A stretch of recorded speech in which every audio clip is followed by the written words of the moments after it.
Hey folks, Rick here. LaLa and I decided to take a 3-day trip up to General Coffee State Park up in southeast Georgia, south central Georgia. We found while we were up there this World War II flight training museum, so we decided to stop by and take a look. This was the home of the 63rd Flight Training Division between 1941 and 1943. Stopped in, talked to one of the curators, Jerry, and took a tour around this old World War II flight training base. Hope you enjoy it. If you haven't subscribed to the channel, please make sure to do so. Make sure to hit that thumbs up if you enjoy it. Ring that notification bell for notification of future content. Let's fly to it.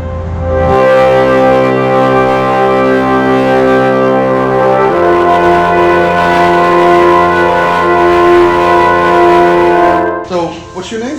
My name is Jerry Warzella. I'm the Army Air Force Museum in Douglas, Georgia docent. This was a base started just prior to the war. It was started by civilians. When the war broke out, we really were in dire straits for needing pilots, and they came up with the idea to contract these little training bases to the government. All the instructors were civilians, and the Army supplied oversight, directions, and airplanes. Of course, they used the Stearman PT-17, of which we have one in the hangar, completely restored. Young boys were drafted. They could volunteer to become a pilot.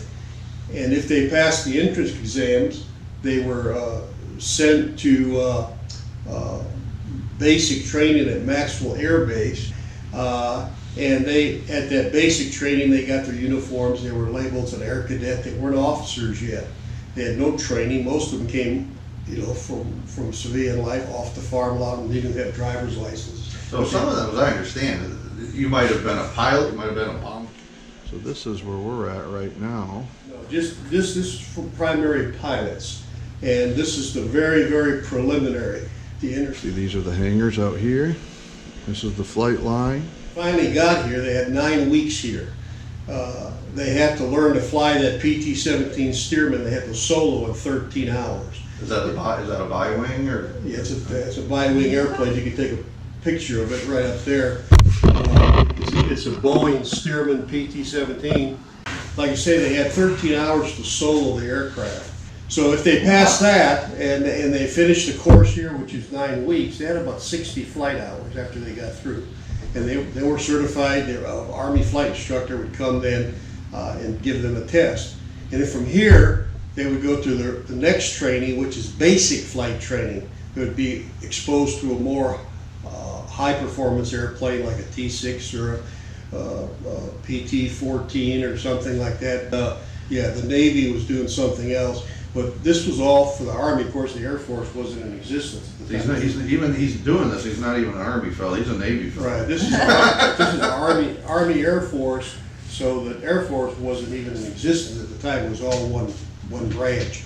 And we were in that time of transition when the old Army guys that were left over from World War I and then transitioned to World War II. A lot of them, they weren't for aviation. A lot of them, they were horse and buggy soldiers. They didn't see the great need, what aviation was going to do. Right. Guys like Billy Mitchell and all those that fought for aviation in the 20s, 30s, and the commanders and stuff, the old timers didn't really didn't think they would ever go anywhere. Well, they're coming out of World War I, and that wasn't a real air-intensive war. It was all ground. After, we had tremendous development of air power in World War I, but it was very limited to dogfights and stuff. There was no aerial bombing, very minimum. They dropped bombs or hand grenades out of airplanes, aerial bombing.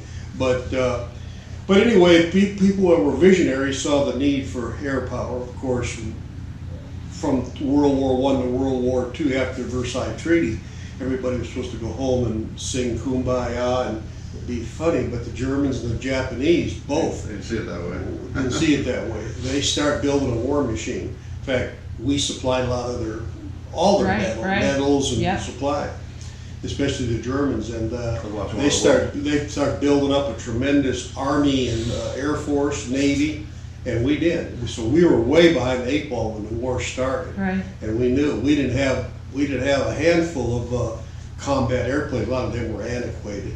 So we had to really get up to speed fast. If you study the history of what happened in the 4 years from 1940 to 1944, it's just phenomenal. Right. Going from 1,700 airplanes a year to 150,000 a month in 1943. It's unbelievable. In fact, you'll see in the part of the museum, there's a picture of one of the Ford aircraft manufacturing plants that was producing B-24s, and they were producing B-24s and B-17s at the rate of 1 an hour came off the assembly line. Oh my So God. they needed people to fly a lot. That's a lot of aircraft. These airplanes, Wow. they weren't made to last. I mean, they weren't creature comforts. They were new technology. We had never flown that high, flown that fast, flown that long, carried that many bombs ever before. Right. There's very limited pilots, so we need pilots. In fact, the airplanes would come out of production, and it would be the women pilots that flew these airplanes to the bases and some flew overseas. That's the WASP, which we know very little about. There's a few books and movies about them, but they were women pilots, about 1,500 women pilots that never got recognition. But they could fly any airplane in the airplane inventory. They could fly from a P-51 to a trainer or a B-29. Yeah. You're right. I've never heard anything about that. I've got a movie about it, but the WASP are just phenomenal. The story about how the women, what they did. Of course, our factory, everybody in the country geared to war. Every business, everything was. We stopped making toasters and ovens, and we started making bombs and guns and tanks, jeeps and everything. So we needed pilots, and this place was one of those places. They brought these young boys, 18 years old, and basically with very little or no experience. A lot of the guys didn't have a driver's license. They would come here. This was their first exposure to aviation.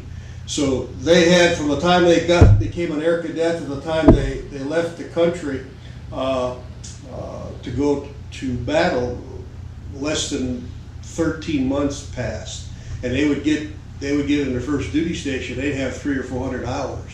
What people don't know, and I'll just go over this. This is some facts about World War II, and let me just there was between September 1st, 1939 and August 1st, 1945, 27,000 people a day were killed in World War II. Figure that, 27,000 people a day. All together, not just Americans. All together. Right. That's nine 9/11s every day for 6 years, every day. Nearly 14 million Americans served during the war, and U.S. manufactured over 300,000 airplanes. What is still amazing here, the fact is that 15,000 young men died in training before they had left the country, before they even went to war. 15,000 young men died in training accidents, and it was virtually, aviation was unknown during this time to the large populace. The accident rates during 1930 was 144 accidents per 100,000 hours of flying. The thing about it is we lost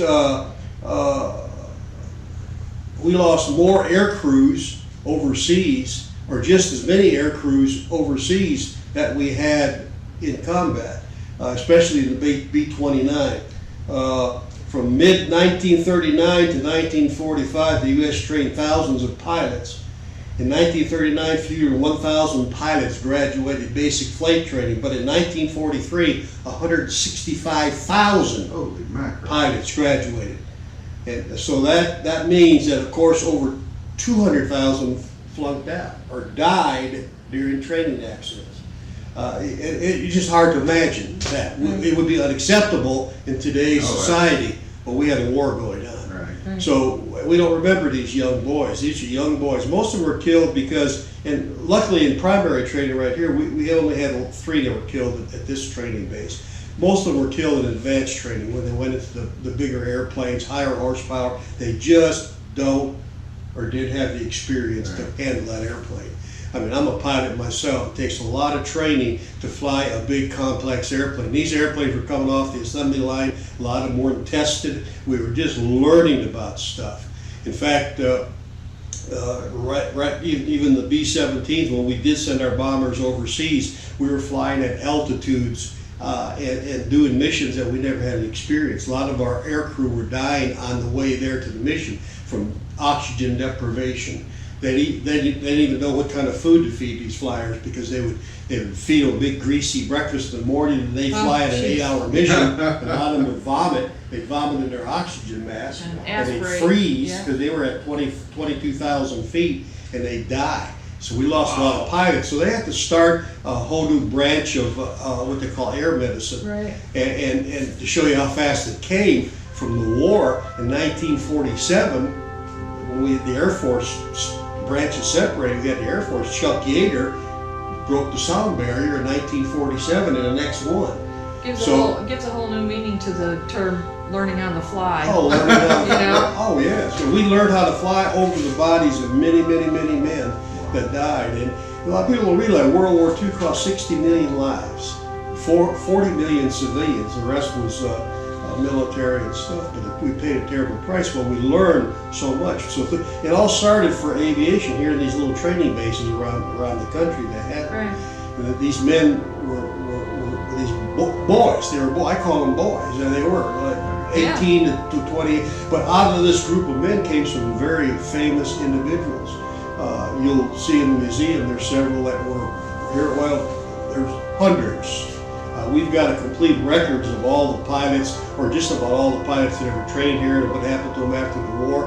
We've got a complete file of them. You can go online, in fact, and see. You can put your name in.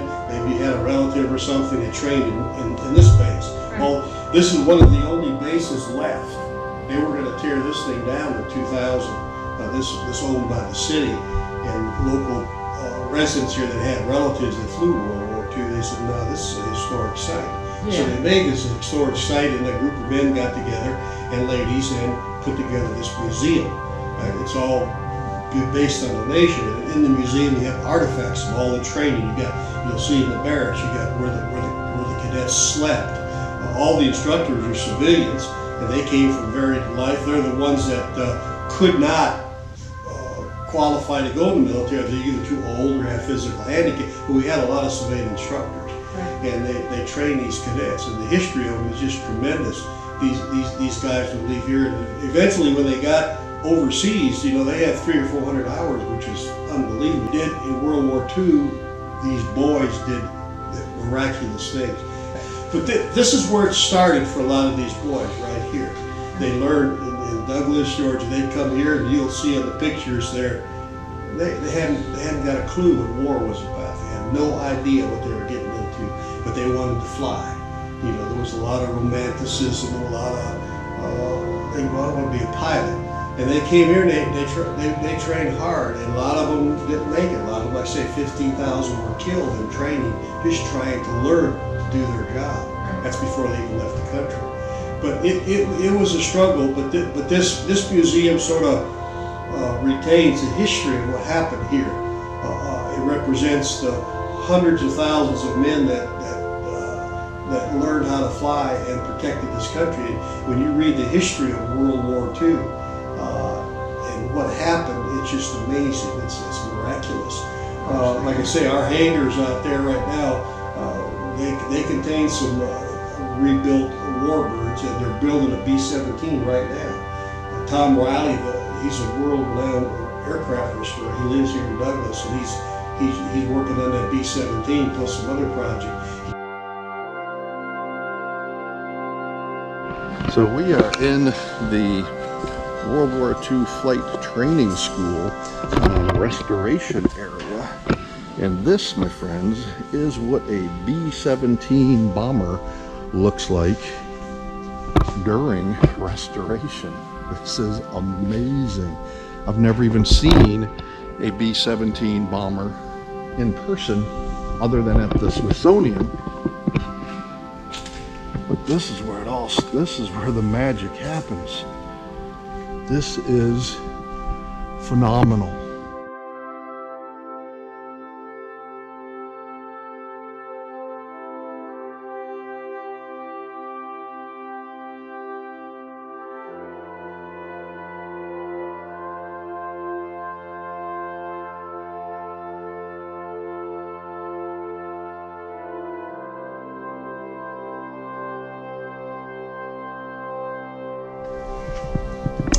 Tom, one of the restorers, I talked to him as we came in here, said they took all of these rivets out. It took them 2 years to take the rivets out and to put them back in to replace these panels.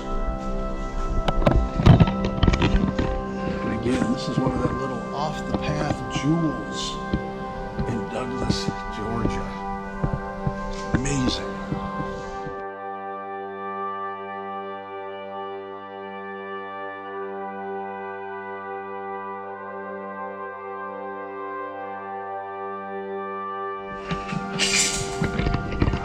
Wings, 2 engine mounts, one on each side.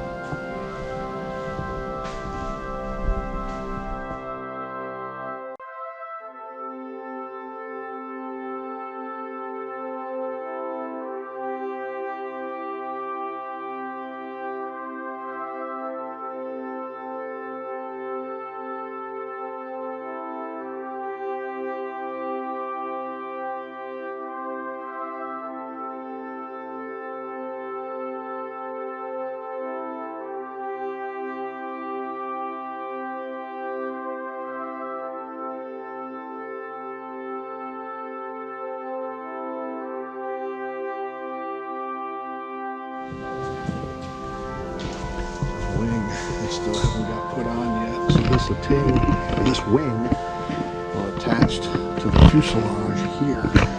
This is amazing.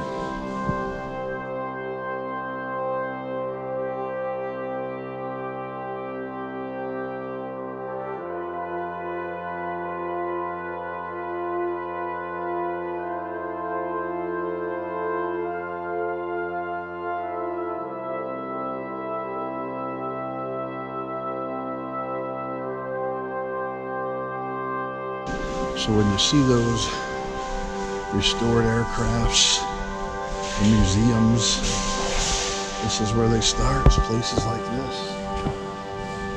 Ultra skilled craftsmen. It's hard to believe that 70 years ago, 80 years ago, this aircraft may just have been flying over Germany, flying over France, and contributed to us prevailing in World War II. Don't underestimate the stories that these machines tell.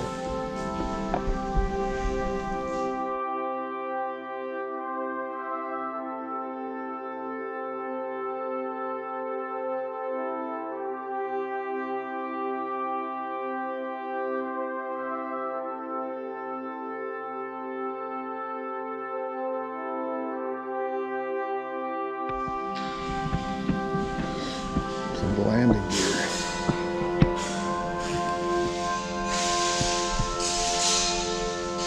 One apart from the assembly. We've got some military gear here from the Army. Army Air Corps tanker truck.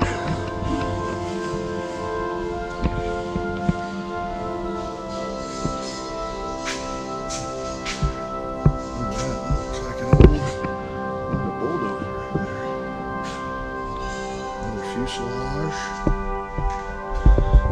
That's really cool. Targeting device on the front of the fuselage. That's amazing. How far we've come.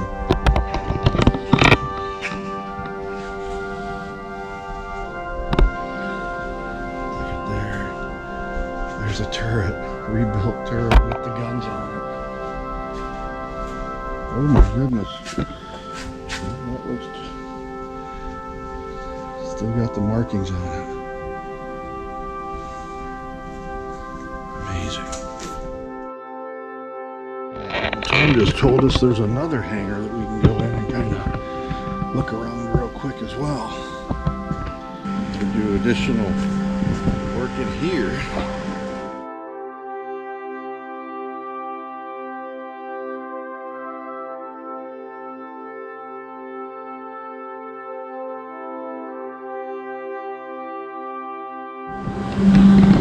So this is one whole wing assembly here.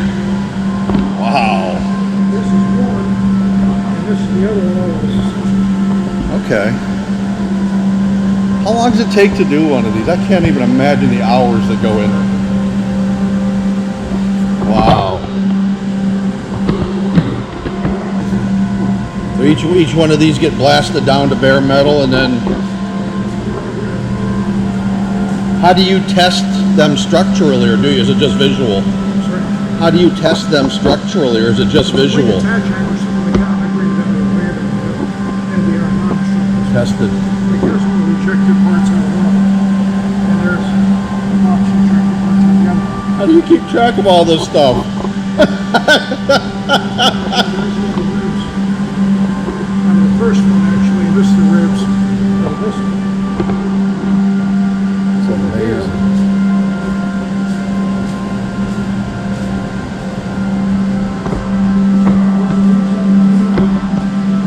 I'm waiting for What part is this? that's the outboard wing for B-17. There's the framework for the inside. Oh, this is underneath then. So the wing sits on, the skin is on top. Yeah, that's the framework. Here the wing tips for the B-17. We just got done reskinning those. And right here, this is B-25 on base section.